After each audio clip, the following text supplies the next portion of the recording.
കൂടുതൽ വാർത്തകളും വീഡിയോകളും കാണാൻ ഈ ചാനൽ സബ്സ്ക്രൈബ് ചെയ്യുക. കൂടെ ബെൽ ബട്ടൺ അമർത്തുക. നമസ്കാരം. ഐശ്വര്യക്ഷയം വരുത്തുന്ന ചില കാര്യങ്ങൾ പലരും അന്ധവിശ്വാസങ്ങളും ഇതിൽ വെച്ച് പുലർത്തുന്നുണ്ട്. പലരും വിളിച്ച് ചോദിക്കാറുണ്ട് ഇങ്ങനെയുള്ള കാര്യങ്ങളൊക്കെ. ഭവനങ്ങളിൽ ഐശ്വര്യക്ഷയം വരുത്തുന്ന ചില ഘടകങ്ങളുണ്ട്. അവയിൽ ഏറിയ കൂറും വിശ്വാസങ്ങളിൽ അധിഷ്ഠിതമാണ്, ചിലത് അന്ധവിശ്വാസങ്ങളുമാണ്. ഉദാഹരണമായിട്ട് ചില വ്യക്തികളുടെ ദൃഷ്ടിദോഷം. ചില ആളുകൾ ചോദിക്കാറുണ്ട്, ഞങ്ങളുടെ വീടിനടുത്ത് ആയില്യ നക്ഷത്രക്കാരുണ്ടോ, ഞങ്ങൾ വീടിന് നടുക്കിൽ ഒരു മുള വെച്ച് പിടിപ്പിച്ചിട്ടുണ്ട്, എന്നിട്ടും ഞങ്ങൾക്ക് ദോഷമാണ്, എന്തുകൊണ്ടാണ്? ശരിക്ക് ജ്യോതിഷത്തില് ആയില്യ നക്ഷത്രത്തിന്റെ ഇത് ദേവതാ സർപ്പമായതുകൊണ്ട് ആ സർപ്പത്തിന്റെ ദൃഷ്ടി ഞങ്ങളിലേക്ക് പതിയുന്നു, അതുകൊണ്ട് ഞങ്ങൾക്ക് ദോഷം വരുന്നു എന്നാണ് ഇവർ അന്ധവിശ്വാസത്തിൽ പറയുന്നത്. പക്ഷെ ജ്യോതിഷപരമായിട്ട് ഇവരുടെ നക്ഷത്ര ദേവത സർപ്പമായതുകൊണ്ട് ആ സർപ്പത്തിന്റെ ദോഷമാണ് ഇവരിലേക്ക് പതിക്കുന്നത് എന്നാണ് അവരുടെ ചിന്താഗതി. അത് ശരിക്കും പറഞ്ഞാല് ജ്യോതിഷ ഗ്രന്ഥങ്ങളിൽ ഇങ്ങനെയൊരു ദോഷത്തെ പരാമർശിച്ചിട്ടുള്ളതായിട്ട് ഇതുവരെ കണ്ടിട്ടില്ല. അത് ആളുകൾ പറഞ്ഞു കേട്ടു പോകുന്ന അന്ധവിശ്വാസങ്ങളെ പരിപോഷിപ്പിച്ച് അങ്ങനെ ചെയ്യുന്നതാണ്. അതുകൊണ്ട് നോക്കുമ്പോൾ അവരുടെ ദൃഷ്ടി എന്താണ്, ഈ മുളയിലോ അല്ലെങ്കിൽ ഇല്ലിയിലോ പതിയട്ടെ എന്ന് വിചാരിച്ചിട്ട് രണ്ട് വീടിന്റെ നടുക്കിൽ കൊണ്ടുവന്നിട്ട് എന്താണ്, അപ്പൊ ആയില്യ നക്ഷത്രക്കാർ അയലക്കത്തുണ്ടെങ്കിൽ അത് ഇവർക്ക് ദോഷമാണ് എന്നൊരു ചിന്താഗതി അവർക്ക് ഉള്ളതുകൊണ്ട്. പക്ഷെ ജ്യോതിഷ ഗ്രന്ഥങ്ങളിൽ ഇങ്ങനെയൊരു ദോഷത്തെ പരാമർശിച്ചിട്ടുള്ളതായിട്ട് ഇന്നേ വരെ ഞങ്ങളാരും വായിച്ചിട്ടില്ല, ഞങ്ങൾക്കറിയില്ല. എങ്കിൽ തന്നെ അന്ധവിശ്വാസം ഇന്നും ഇത് രൂഢമൂലമായിക്കൊണ്ടിരിക്കുകയാണ്. അപ്പോൾ സാധാരണ പലരിലും ഈ വിശ്വാസമുള്ള ആയില്യം അയൽദോഷം എന്ന് തന്നെ ഒരു ചൊല്ല് തന്നെ ഇപ്പൊ ആളുകൾ ഉണ്ടാക്കി വെച്ചിട്ടുണ്ട്. ആയില്യം അയൽദോഷം ആണെന്ന ഒരു ചൊല്ല് തന്നെയുണ്ട്. അതുകൊണ്ട് ആ ദൃഷ്ടിക്ക് ദോഷം ഭയങ്കരമായിട്ട് കൂടും എന്നാണ് ആളുകളുടെ വിശ്വാസം.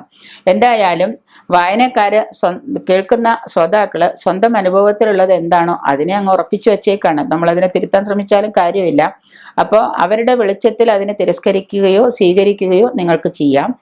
ഒപ്പം തന്നെ ഒരു വിശ്വാസമാണത്. ആയില്യം നക്ഷത്രത്തിൽ ജനിച്ച ഒരാൾക്ക് അയൽപക്കത്തുള്ള ആളുകളുടെ ദോഷത്തിന് കാരണമാകുന്നു എന്ന മട്ടിൽ വിശ്വാസങ്ങള് ഉറച്ച് വിശ്വസിക്കുകയാണ്. ശരിക്കും പറഞ്ഞാൽ അത് അടിസ്ഥാനരഹിതം എന്ന് തന്നെ വേണമെങ്കിൽ നമുക്ക് പറയാം. ശരിക്കും പറഞ്ഞാൽ അത് ഐശ്വര്യക്ഷയം വരുത്തുന്നൊരു കാര്യമല്ല, അത് അടിസ്ഥാനരഹിതം തന്നെയാണ്. അങ്ങനെ ഒന്നും ചിന്തിക്കേണ്ട കാര്യമില്ല. അത് ഒരു അന്ധവിശ്വാസമാണെന്ന് കരുതി നമ്മൾ അതിനെ അടിസ്ഥാനരഹിതമാണെന്ന് കരുതി വിട്ടുകളഞ്ഞാൽ പിന്നെ നമുക്ക് പ്രശ്നമില്ല. ആ മനസ്സോടെ നമ്മൾ ചിന്തിച്ചാൽ നമുക്ക് വരുന്ന ദോഷങ്ങൾക്ക് ഐശ്വര്യക്ഷയങ്ങൾക്കെല്ലാം കാരണം അയൽപക്കത്തെ ആയില്യം നക്ഷത്രക്കാരോ ആയിരിക്കാം.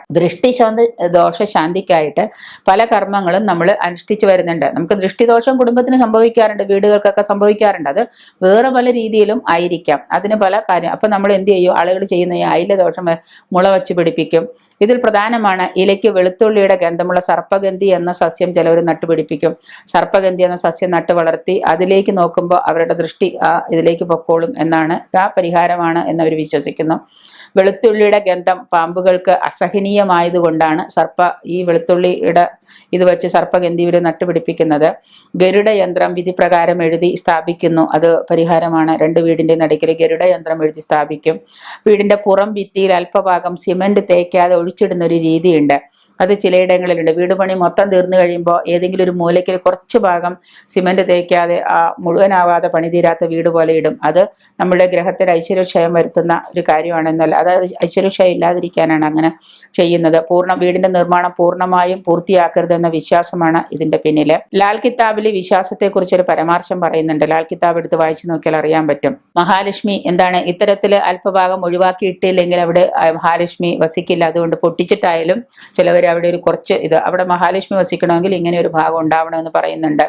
അങ്ങനെ ഒഴിവാക്കിയിടാതെ പണി പൂർത്തിയാക്കിയ വീട്ടിൽ ശുക്രനുമായി ബന്ധപ്പെട്ട വസ്തുക്കൾ സൂക്ഷിക്കുന്നത് പരിഹാരമാണെന്ന് ലാൽ കിതാബിൽ ചൂണ്ടിക്കാണിക്കുന്നത്. അപ്പൊ വീടിനുള്ളിലോ വീടിന്റെ സമീപത്തോ ദേവതകളെ പ്രതിഷ്ഠിച്ച് ആരാധന നടത്തുന്നത് ദോഷഫലത്തെ ഉണ്ടാക്കിയേക്കാം എന്ന് വിശ്വാസമുണ്ട്. വീടിന്റെ ചുറ്റുപാട് എവിടെയെങ്കിലും ഏതെങ്കിലും ദേവതകളെ ഇരുത്തി പ്രാർത്ഥിക്കുന്നത് അല്ലെങ്കിൽ ദേവതകളെ ചുറ്റുവട്ടത്ത് സർപ്പത്തിനെ ഇരുത്തിയിട്ടൊക്കെ പൂജ ചെയ്യുന്നത് നമ്മൾക്ക് തൊട്ടടുത്തുള്ളവർക്ക് ഐശ്വര്യക്ഷയം വരുത്തുമെന്ന് പറയുന്നുണ്ട്.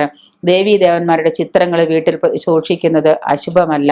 ചിലവർ പറയാണ്ട് ഭദ്രകാളിയുടെ പടം വീട്ടിൽ വെച്ചതുകൊണ്ടാണോ ഐശ്വര്യക്ഷയം ഉണ്ടാക്കി, ഞങ്ങളുടെ വീട്ടിൽ എപ്പോഴും വഴക്കാണ്, പ്രശ്നങ്ങൾ, നിങ്ങളുടെ മനസ്സിന്റെ പ്രശ്നങ്ങളാണ് നിങ്ങളെ എപ്പോഴും വഴക്കും കലഹങ്ങളിലേക്ക് എത്തിക്കുന്നത്. അല്ലാതെ വച്ച് പൂജിക്കുന്ന ഭദ്രകാളിയുടെ ഫോട്ടോയല്ല.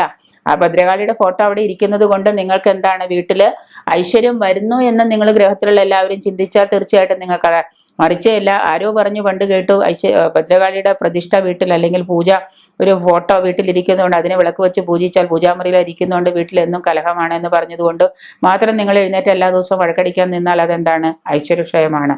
അതുകൊണ്ട് ഇങ്ങനെയുള്ള അന്ധവിശ്വാസങ്ങളെയും വിശ്വാസക്കേടുകളെയും നിങ്ങൾ തീർച്ചയായിട്ടും മാറ്റിവെക്കുക. ദേവന്മാരുടെ ദേവിമാരുടെ ചിത്രങ്ങൾ വീട്ടിലിരിക്കുന്നത് അശുഭമല്ല. അതുകൊണ്ട് നിങ്ങൾക്ക് എന്താണ്, അവിടെ വിളക്ക് വെച്ച് പ്രാർത്ഥിക്കുന്നവരുടെ മനസ്സ് ശുഭമാണെങ്കിൽ തീർച്ചയായിട്ടും അവിടെ ശുഭകാര്യങ്ങളാണ് നടക്കുക.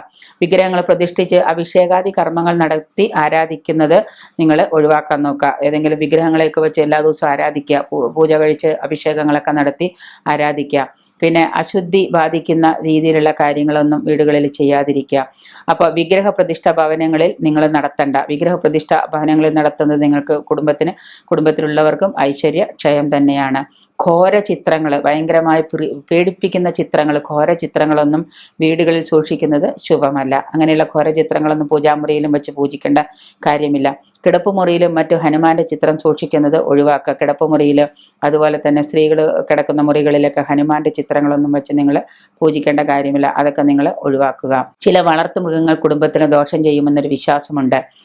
അമാവാസി, കൃഷ്ണപക്ഷം, ചതുർദശി, ഗ്രഹണം തുടങ്ങിയ സമയങ്ങളിൽ ജനിച്ച കുട്ടികൾ, വളർത്തുമൃഗങ്ങൾ അശുഭങ്ങളാണ്. കറുത്ത പൂച്ച, മുടന്തുള്ളതും കൂകുമ്പോൾ ശബ്ദം പ്രയാസപ്പെട്ട് പുറത്തു വരുന്നതുമായ കോഴി, കറുത്ത നാവും മണ്ണാക്കമുള്ളതും 7 പല്ലുകളുള്ളതുമായ വാൽ ചുരുട്ടിയതായ മേൽപോട്ടിരിക്കുന്നതായ ആട്, ഇങ്ങനെയുള്ളതൊക്കെ അശുഭമാണെന്ന് പറയപ്പെടുന്നുണ്ട്. അതുകൊണ്ട് അങ്ങനെയുള്ളതിനെയൊക്കെ നമ്മൾ ഐശ്വര്യക്ഷയമാണെന്ന് കരുതി അതിനെയൊക്കെ ഒഴിവാക്കാൻ നോക്കുക.